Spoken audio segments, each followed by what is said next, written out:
terus beli yang banyak, yang baik, influent. So, apa beli sebenarnya?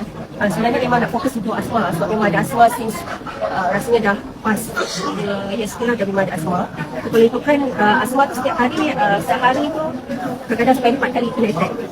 So kadang macam lepas maghrib kena attack sekali, pukul 12 malam, tengah malam kena lagi, so 3 pagi, 5 pagi. So setiap hari tu memang time-time macam tu memang kena Tidur tak cukup lah.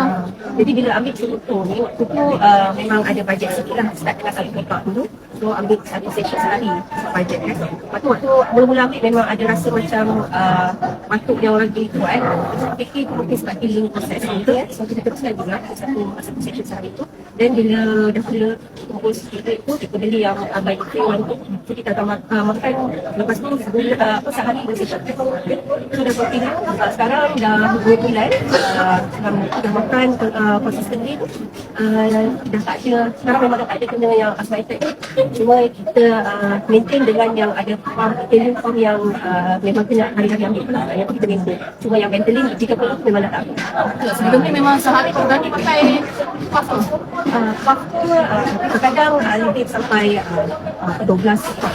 Kalau overdose tu dia lebih tu. Kalau pergi doktor pun memang waktu kalau tak elok juga memang kena pergi doktor. So kadang kita tanya sebab pakai puff, dia kata dah doktor. So dia kata dah memang dah sikat alunya tak apa je, kata dia kan. Dan dia kata okey pergi ambil lab dan dia akan tinggi kata bila kita nap dalam setengah jam macam tu kita nap memang release dah selesa, tapi tangan kita akan shaking lah macam macam studio tu kan. Dia akan shaking, memang balik klinik kita tutup bulan. Sekarang memang best lah. Sekarang dah memang 2 bulan dah tak ada dah pergi ambil nap.